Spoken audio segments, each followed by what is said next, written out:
Welcome back to Forbidden Knowledge News. I'm your host, Chris Matthew. Tonight I want to welcome Santos Bonacci. For over 30 years, he has been studying the ancient works, researching, compiling, and translating the text to produce an easier-to-understand compendium of astrotheology. He brings this together in a network of media platforms including YouTube, Facebook, Twitter, and the Universal Truth School website. He regularly presents seminars, webinars, lectures, and workshops in various countries around the world. Santos, welcome. How you doing tonight? Very well, thank you. And it's a pleasure to be with you. Good. I appreciate you taking the time to do this. I've been wanting to get you on for so long. Your work is fascinating. The research you do, the videos you make are fascinating. Growing up in a Catholic home, I was always taught that astrology was evil. But the more I got to learn about it, which is really not much at this point, but I began to realize how it is not. And in fact, you can actually decode our reality, major events through history. Basically anything can be decoded through astrology. And I'd like to know what got you started doing this. Well, just being awakened, I guess, just striving for more awakening. And every time I picked up an astrological book, I seemed to understand it. So I was wondering, why is this so understandable to me? You know, these are symbols of nature. They are symbols of frequencies, energy, and it's all a language of interpreting energy and sine waves. And every sine wave follows the same pattern. It all begins at its balance point called the equator, where the equinox happens, which in fact will be in 5 days' time. It's the 19th of September. So Libra's coming, the big judgment day equinox of autumn. So the sine waves, they're all balanced at the equators, and then they go out to their wave amplitude, which are the tropics. If you're looking at the sun's ecliptic, which I always use as the model of the sine wave, as you see the sun go from the equator up to the Tropic of Cancer, down through the equator again, where we are now, and then down to Capricorn. And that's a sine wave. And the seasons that go along that sine wave, spring, summer, from Aries, beginning at Aries, you got spring up until Cancer, Tropic of Cancer, then summer. Libra coming up, autumn, Capricorn, winter. And so you can see that the path of a sine wave has many different conditions. Seasons, we call them. And there are 12 conditions. Each time the sun transits a 30-degree segment of the ecliptic, it changes its frequency. There are 12 frequencies that it rounds out in its yearly course. 12, from Aries to Pisces, every year. This is why the ancient calendar was always pinned to the equinox, March 21st. And then you wait 10 days, March the 31st comes along, New Year's Eve. And you celebrate New Year's Day on April 1st. But see, the Romans took over the world with their calendar, secularized the calendar, shifted it from Aries and brought it down to Capricorn at the summer solstice. Capricorn is secular, Aries is sacred. So in so doing, they pulled us away from the natural year. And we don't see how the beginnings are always in spring now. We begin in winter with the year. But spring is the beginning because the blossom of spring is the impregnation of the sun's rays and impregnating the earth with its light. the symbol of the beginning of the year. And this is sacred. It's a sacred year. The astrological year is sacred. The secular year is for making money. It's a good system as well. There's nothing wrong with starting at Capricorn, but it's secular. It takes us away from God. God is sacred. It takes us away from the sacred and brings us into the secular. It's great for running a world because you start the year with Capricorn energy. And the goat climbs, so you're going to succeed. But so does Aries. Aries also climbs. It's a climbing from the equinox up to the Tropic of Cancer. It's the ram, ramping up. And so it has that energy about it. And all the different signs have their frequencies. Taurus has a solid frequency. Gemini has a gas frequency. Cancer has a liquid. Then you go back to fire again, plasma. And the round goes again. You see? So there are 4 elements or 4 frequencies of matter. And the sun is generating the whole 4 during the day, during the year, every hour, every minute, every second. It's making waves. And those waves are all the same. They're all fractals of the one mind, you know, impressing this reality. So, and that mind, the universe is mind, you see. And that mind, it projects thought waves and emotion waves. And it also radiates. Radiation is different to waves. It's a different kind of wave. It's longitudinal. Now, this mind, are you talking about? Are you talking about like a source of creation?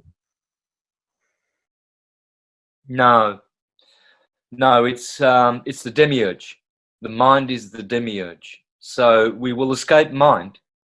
Once we relinquish mind, then we go into the way higher state of being, you know, and we still keep our individuality, but we're not conditioned by the mind anymore. The mind is free. So, yeah, that's the demiurge. The source is the source of that mind. So, for instance, it provides the materials for that mind. Like, for instance, a carpenter, he might say that he made the house, but he didn't make the wood, nor the bricks, nor the nails. So there are 2 creators, you see. One provides materials, creates, and the other one makes something out of those materials. And so when God of Source, the Godhead, expands from a monad to a dyad, it also relinquishes, or not relinquish, but delegates that to construct and create a universe that works, that is natural. And it's all based on the atom and the wave, the torus field. So the atom's just a torus field, that's all it is. It's not anything other than a torus field, which is a unit of energy. And the torus field has a hyperbola inside, an hourglass. The hourglass internal part of the torus field. So, like a donut on the inside. That hyperbola, that pretty much is the most venerated and spoken of thing in all sacred books, in all songs, in all mythologies. There's nothing more spoken of and venerated than the hyperbola, the hourglass inside the torus field. And the key word in hyperbola is bowl, because bowl becomes Baal, and this is the god Baal. Every atom is a Baal. It's a ball. It's a sphere. A torus field, it's a sphere. They're golden eggs of creation, and they're units of light, and they create a field. That's all it is. That's what atoms are. And when atoms join each other, they change the frequency of the atom. Science tells us that they gain or lose an electron. Can't do that. Can't gain or lose an electron because they don't exist. Even the guy who discovered the electron, J.J. Thomson, atom's son. Interesting that the name should turn up.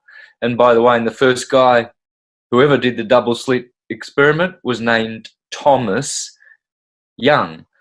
So you see where Tom is hiding there everywhere with all these atomic physicists and scientists.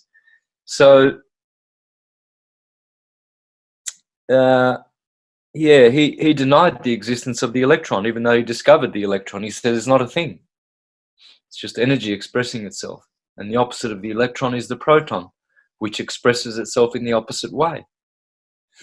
So this is what a torus field is. Light comes out from a center and goes red shift, blue shift. And there's your field. Simple as that. White light splits up into red and blue and creates a field. It's a torus field. And that white light comes from the hyperbola, you see. And so once you get to know these parts of the torus field, you'll understand how everything works in the universe. No mistake about it. Your body is the same. That's why you have an anatomy. It's made of atoms. And why you have a torso. It's a torus field, which gives you an aura, which you would call a tora. Tora is reversed for rotor. It's a rotating magnetic field. And that's what all atoms do. That's what they do. They keep rotating all the time, and they're a field. You see, that light makes a field. When you learn astrology, you learn about energy and how to utilize energy best and how to harvest it at the right time. So 6 to 8 every morning is the energy of Aries. That's how you're going to get to know the energy of Aries. Every morning, 6 to 8. Bang. Sun rises. Aries arises. It's the same word. Aries is about rising. It's the first sign. Astronomers know that right ascension of meridian begins at 0 degrees Aries. That's where everything begins. Then from 8 to 10, you've got Taurian energy, earthy, solid. Aries is fire, plasma, bang, wakes you up in the morning, energizes you. Get to work. Taurus, solid, hard working, 8 to 10. And also you have a mid-morning break. We call smoko in Australia. We have a smoko, and you have a sandwich or something, coffee, and then you go back to work around 10. Gemini, air, gas. You know, it creates a communicative, vibrant energy, very energized, very electric. And you need that before 12. Cancer kicks in. Cancer, water, the stomach. You eat, you have lunch. It's that midday peak. Every time at midday, Cancer turns up. 12 to 2. Then Leo, 2 to 4, the lion of summer. And it harmonizes with the hottest part of the day, 2 to 4. Virgo, earth, mutable earth. Decline of the sun, sun setting. Libra, always at the sunset, always. As soon as the sun sets, bang, it's in Libra. 6 to 8. And in Libra is a deacon called Lupus, the wolf of night. It swallows up Little Red Riding Hood, the sun, riding in the forest on the ecliptic in the zodiac every day. And that's Libra, the scales of justice, judging the sun as it judges it to go down to its death, down to its peril in the darkness. Where does the sun go? You know, why is it hiding from us in darkness and leaving us so our eyes can't see? These were what mythologies were based on, this concept of light and darkness. Scorpio, 8 to 10. That's usually the time when romance begins in the evening, and Scorpio is water, emotions, the generative system, sexuality. 10 to 12, Sagittarius, fire, the 9th sign, you know, inspiration to, you know, rekindle the fires before you go to sleep. 12 to 2, Capricorn, Saturn, darkness. Aquarius and earth, very earthy, solid sleep, good time to be sleeping. Aquarius, mental energy, good time to be awake meditating, 3 o'clock, 2 to 4. 3 o'clock's the witch's hour. Best time to wake up, meditate, you'll have magic. Then Pisces, water, 4 to 6. Cold, the coldest part of the day. Mutable water, change. And then Aries arises again anew the next day. And that's the best way to understand, the very best way to understand all the signs of the zodiac. Remember, Aries starts at 6 in the morning, rising. Register that energy, capture it,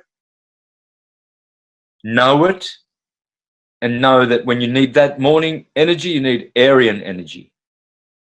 When you need to do hard work and solid, Taurian. Do it between 8 and 10. When you need to communicate, write letters, travel, 10 to 12, best time of the day.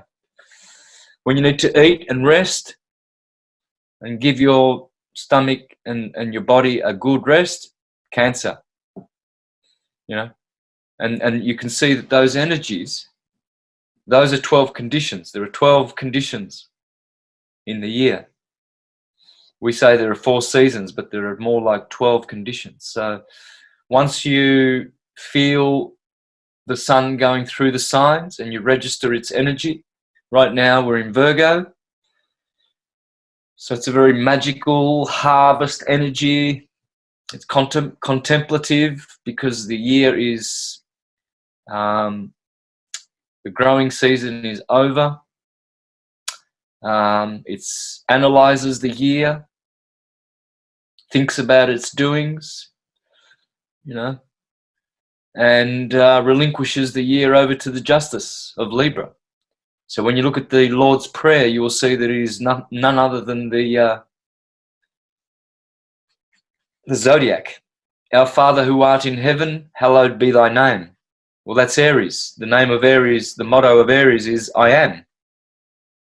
And the name of God is I am. Hallowed be thy name, thy kingdom come. Taurus, the kingdom, the earth, the bull. Thy will be done. Gemini, Mercury, the deliverer of God's will. On earth as it is in heaven. Cancer and Leo. Cancer represents the moon and the earth connection. Leo is the sun, the heavens.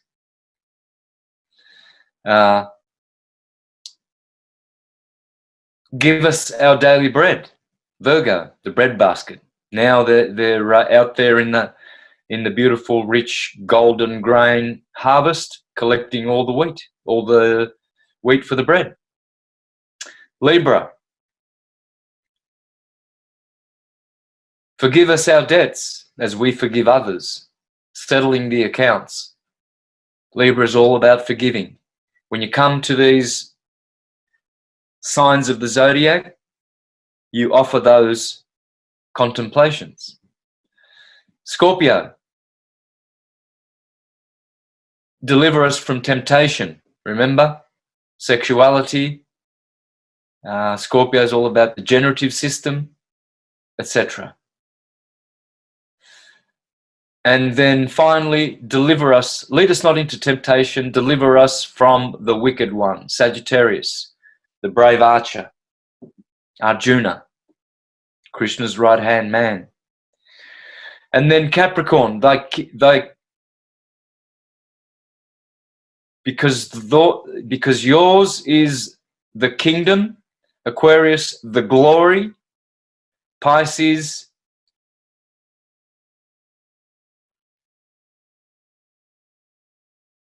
I'll have to pull it up. I forget now, but it's around. It's out there. But yeah, it's the Lord's Prayer. So Shakespeare, the Bible, political speeches, papal bulls, they all start in Aries and finish in Pisces. There's one main thread. And then within that thread, they've got little waves embedded. And they'll do subcycles of the zodiac. Everything you do is that. Every day is that. From the moment you wake up in Aries. And when you go and lie your head down, you finish the day in Pisces. It's a cycle. That's the only thing cycles do. It's the only thing waves do. Waves don't do anything else other than go through 12 conditions, wave amplitude, wavelength, frequency, etc. Over and over again. We always say it's it's the vibratory world. It's a vibration. Well, it is. Electricity is a vibration. Magnetism is a radiation. It makes sense why the powers in control would want to suppress this information, because they're trying, seems like, they're trying to make everything unnatural nowadays. They're trying to keep you from getting to know who and what we really are and the powers that we possess within ourselves and our own energies. It seems like they're trying to suppress that, and that's probably why they make us look at astrology as evil. Would you agree? Yeah, the reason why astrology is stigmatized is for necessity. They can't afford for people to be awakened to understanding energy and the whole universe and virtually everything. Astrology has all the answers and can accurately predict the future, most accurately tell what happens in the past or has happened in the past. It's the most complete and holistic divinatory system for all knowledge. You can learn about your body's weaknesses and strengths. It's all in there because it's all like a electrical circuit board. That's what astrology does. It maps out your circuit board and shows you where, organs are strong or weak. Why do people have bad hearts? Poor, weak minds, liver toxicity. It's all in the chart. I've seen it many times when I do readings for people. I do the medical part as well and look at that, and you can actually pinpoint by degree certain ailments. And I've picked out many times the physical weaknesses of the individual, the querent, and it's always successful. It's always successful, and it's just incredible how astrology always is reliable. It's up to the astrologer to be competent and make it worthy of its science, because the only fault with astrology is the astrologer.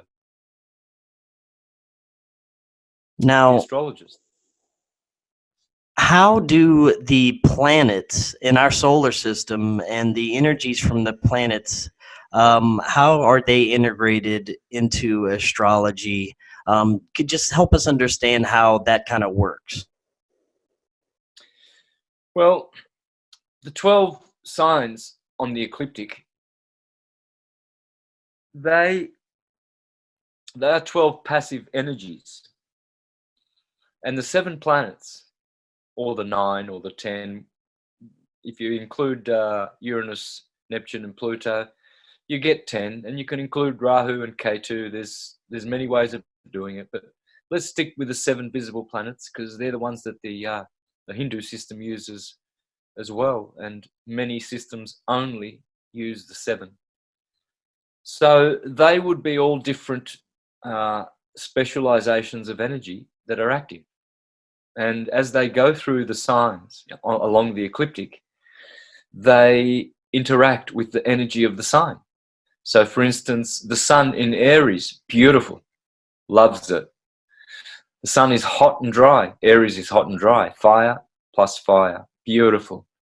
When the sun comes into Taurus, it has a different frequency, you know, and it's singing a different song. It's all about sound, and it changes its tune, you know, and things start to grow, you know, because of the bull and the energy of the bull and earthiness. You see the plants that you've planted in, you know, in Aries, or the fruit that was blossoming. Now you see it really growing. So those planets. Now Saturn doesn't do well in Aries. Saturn is cold and dry. Cold does not like hot. So you see, if you have Saturn in Aries in your chart, you'll know. Many ways of knowing. You know, Aries is the cerebrum. Taurus is the cerebellum. Gemini is the twins. Cancer is the chest, the breast of the mother. Leo is the lion heart. Virgo is the belly. The scales of justice are the kidneys. Scorpio is the generative system. Sagittarius the hips, hippo. Capricorn the knees and the skeletal system. Aquarius the shins. Pisces the 2 fish, the 2 feet. And so there's the Temple of the Solomon. And so as the sun goes through the seasons, you can tell that it changes its condition and frequency. And this is the same, exactly the same, with the other planets. They are 7 different specializations of light. As you refract white light through a prism, you will get 7 colors of light. Those are the 7 planets. Those are the 7 electricities. There are 7 kinds of electricity in the universe. And they equate to our senses. So there's an electricity for sight. There's one for hearing, smell, taste and touch. And then there's one for intuition and illumination, wisdom. And those are the 7 electricities of the universe, whereas there's only one magnetism. Magnetism is undivided. Electricity is divided into 7 or 2. Oftentimes you will hear that the planet Saturn is associated with Satan or something evil. Why is it that that has come about? Well, because Saturn is the enabler of the material world, the portal for his son, Jupiter, to be able to make torus fields and for things to be materialized. It's through Saturn. So that's why Saturn gets castrated by Jupiter, because Jupiter has the keys of the kingdom, Saint Peter, the keys of the kingdom, because he is the actual one who then, like this, the demiurge, he is the creator. It's through him that things get created, through his light, through his specialization of light, not Saturn's. Saturn's is black light. It can't act. It's inertia. Jupiter is force, electricity. Thor with his thunderbolts, Jupiter with his thunderbolts, electricity. So whereas Saturn is more dielectric, and the sun is magnetic. But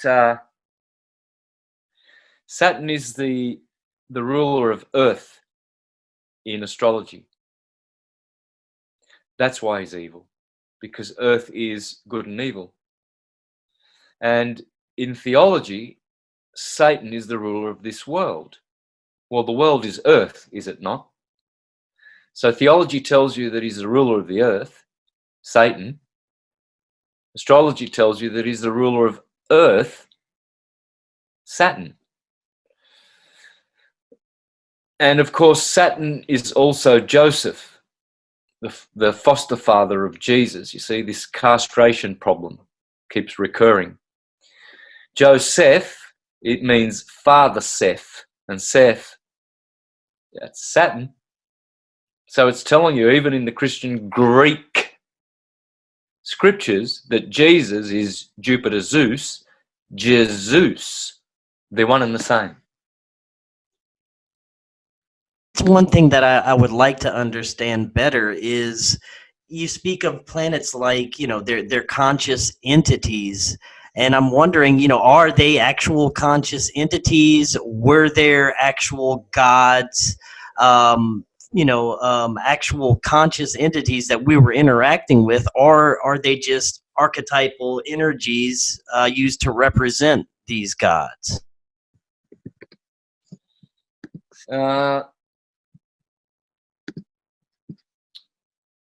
So they are luminous beings, according to astrology. They are luminous. The universe is made with sound and light. God is sonoluminescence. And they are the gods. They are the demiurge. The stars, the planets, the sun, the moon, they are the demiurge. They are, as Porphyry or as Proclus put it, they are cells in the brain of God, those stars. Those stars are holes in the firmament. So is the sun. The sun is just a hole in the firmament, filled with archangel. It's an archangel, Michael, and it's a hole. That's why it's holy, and it shines light from behind the firmament. The sun is the portal of light, the light giver, because it opens a wormhole, a holy wormhole, into our material world. So, yeah, they all are. The stars are luminous beings. You're a star. That's why you're called a youngster, sister,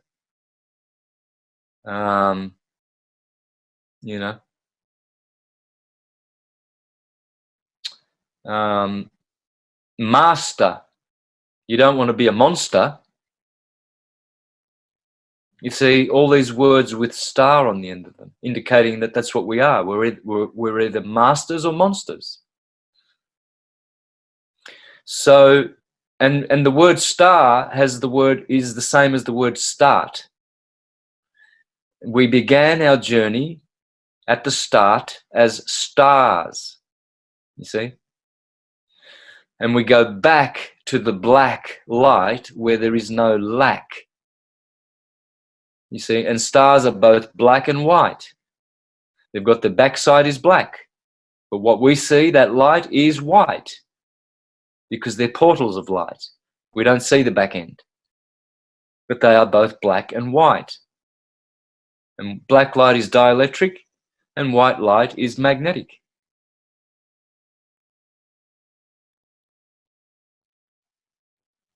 So do you think that space itself is not what we have always been told, as we're learning things, as we're growing up, and what NASA tells us? Do you think it's something completely different?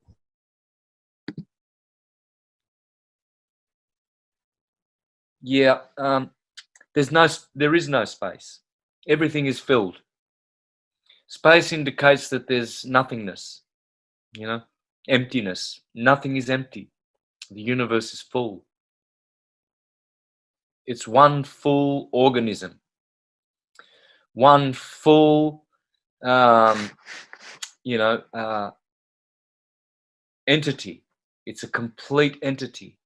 It is perfect in everything. So there's no, there's no gaps in it. All the dimensions are here. We're just not tuned to them. We're not tuned to their frequency. But they're all here. It's like when you tune into one channel on the television, you can't watch the other channels. You're tuned in to one channel. So you don't know what's going on the other 96 channels. And that's the same as this universe, all the different timelines. We just don't know what's out there unless you do your astral traveling, etc. Now, do you think that our individual consciousness is just part of one larger consciousness split up into billions and billions of separate consciousness? Well, it's all fractal, you see. So we're all God, and whatever God thinks, we think. As within, so without. You can't really change that. Those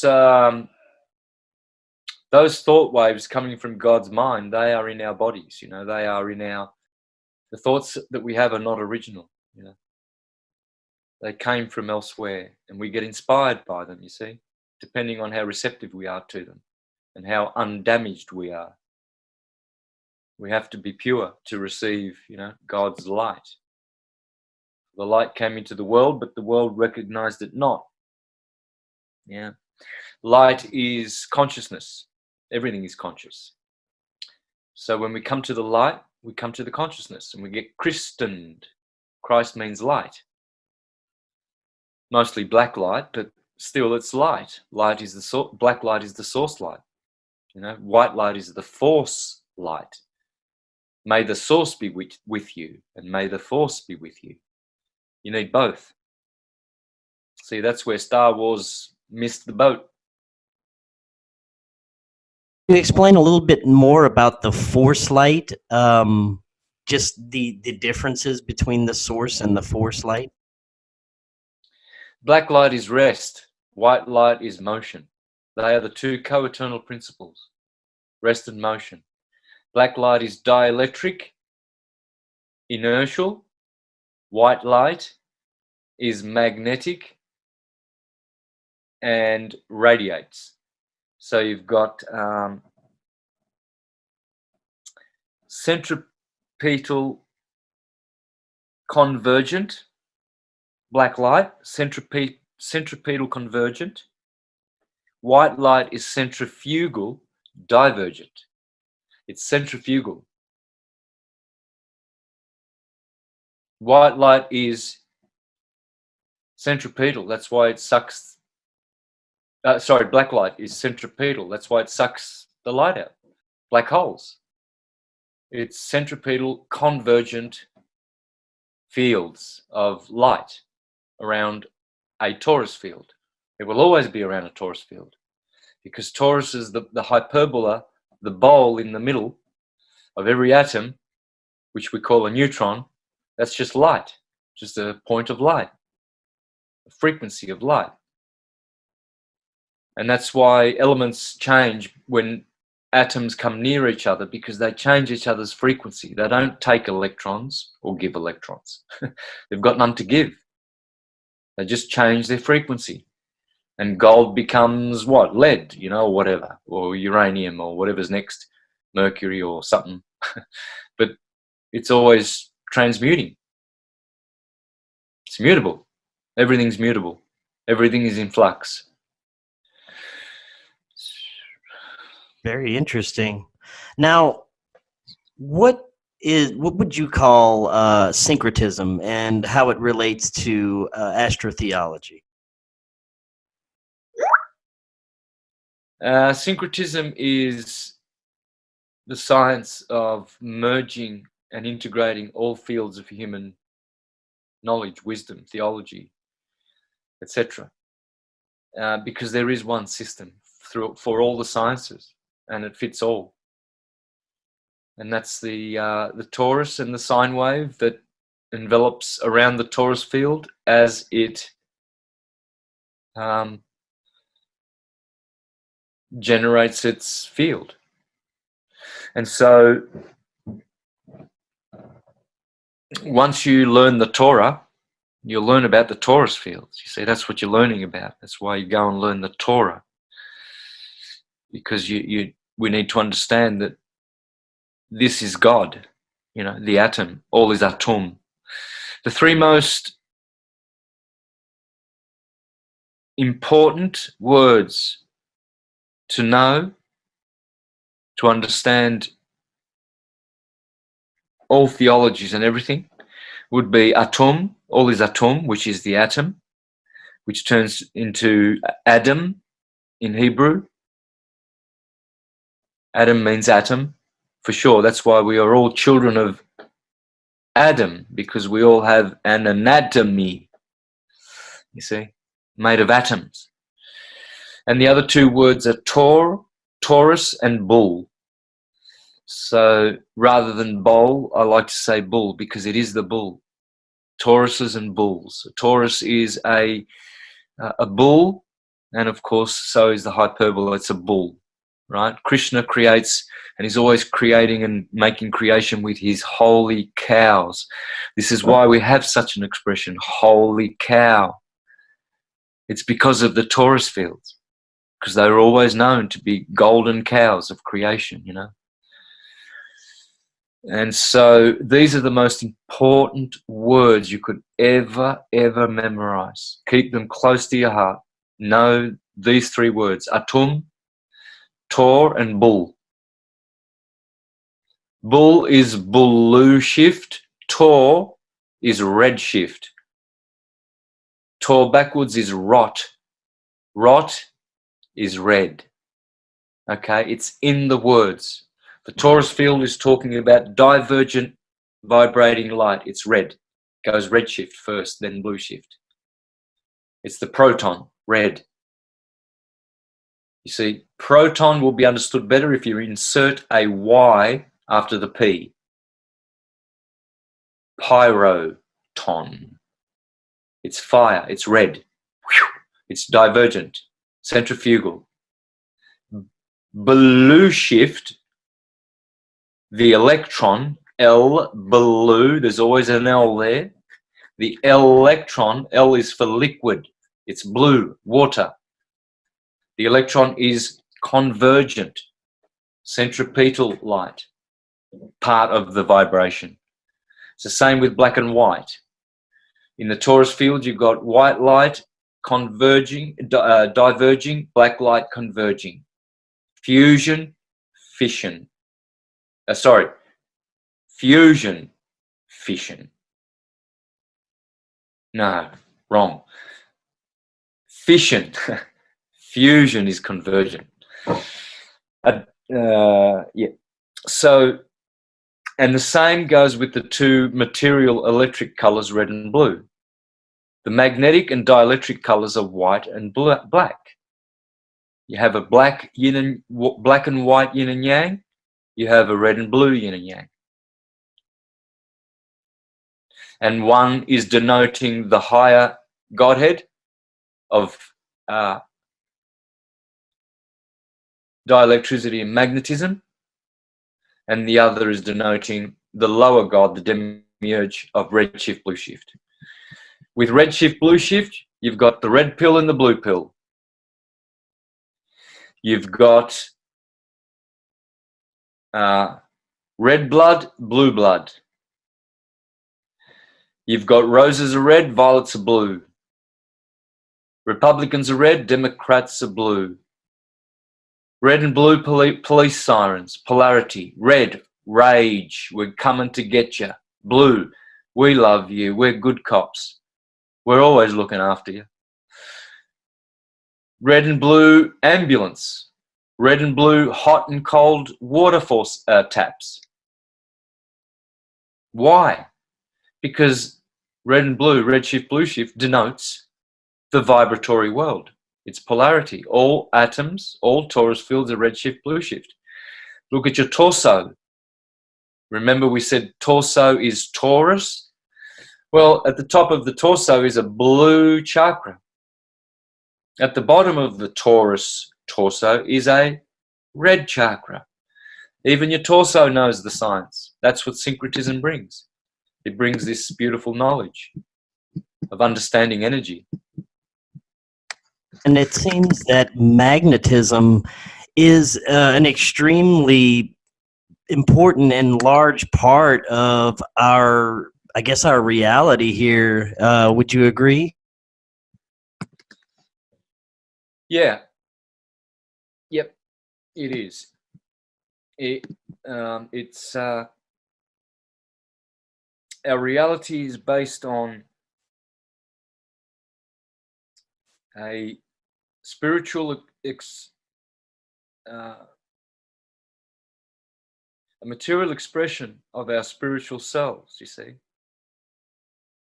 So reality has a spiritual dimension to it, and those who connect with it are blessed. But those who don't connect with it, oh boy, the troubles that come to them, you know, come to their lives. It's very sad, you know. They die in ignorance, and they don't get Christened. They don't activate their Christ energy within, raise the fluids. You need to raise the cerebrospinal fluids back to the cerebrum to provide it materials to generate a 13th cranial nerve. It takes years to do this, you know, but this is what the masters do. They generate and develop a 13th cranial nerve after 12 years of pure white tantra. So that's the ultimate goal, and that's where the awakening happens. It actually gets activated through sex. Now, you always hear different, I guess, New Age sects and different New Age spiritual factions talking about how humanity is ascending right now and we're awakening. Is that something that you would agree with, that us um, as humans are collectively awakening at this period in time? I would say a portion of humanity, like from our group, would be, yes, but not the majority. You see, they're eating and drinking, buying and selling until the flood comes and sweeps them all away. They won't make it, they won't cut the grade, and they will have to do it again. Do you think that we are actually headed to another great cataclysm eventually that will be essentially like a reset for humanity?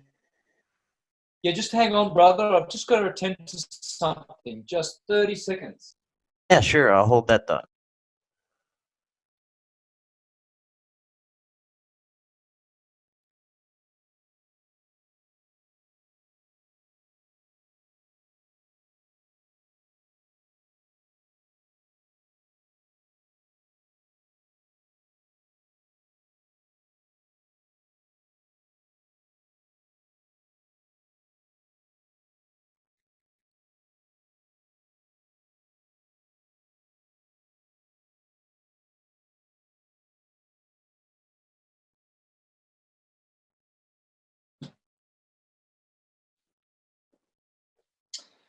Yeah, excuse me for that. That was something I had to attend to real quick and That's no urgent. worries.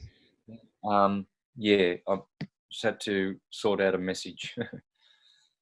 And I got distracted before, so it took me a while to realize it was urgent. You had just mentioned something in the last comment about being wiped out in the next flood. Do you think that humanity is headed towards another great cataclysm, that something may occur within our lifetime or any time in the near future? Oh, it's at hand. It's definitely at hand. It's like overdue. So it will be devastating for the masses that are on the road that is broad and spacious and leads to destruction. But it will be everlasting glory for the ones who walk the path.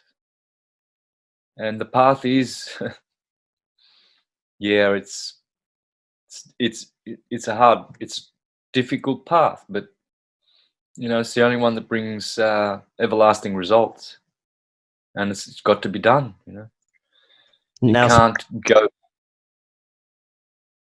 well, now speaking of this path, I thought a good note to end on is, I guess, if people are just not waking up to everything and they want to explore the path of astrotheology and just to get to know who and what we are better, what is your advice on where they should start doing this and how they could start doing this? You've got to have an open mind, and you know, look into things and study, learn, click on a few videos. It's only knowledge. You know, it can't sway you and your convictions unless, you know, it's rational and it's reasonable, and it makes sense. You know, and astrology does make sense. It's a pure science. It's a language. You can't debunk astrology, like you can't debunk English. English is a language. It's non-debunkable. It expresses itself. And that's the same with astrology. You can't debunk languages like music. You know, you can't say, oh, music's a pseudoscience. Just because you play one genre and someone plays another. You know, there's many ways of playing astrology, like there's many styles of music and instruments. So it's all about energy and music and sound and light and interpreting it properly. That's all it is. Why Jesus always has 12 disciples, 12 zodiac signs. Jesus is the sun. Very well said. And Santos, I want to thank you so much again for joining us tonight. That was very fascinating information, and I'm going to have you back on sometime. Yeah, for sure, brother. Thank you very, very much. We have an excellent night.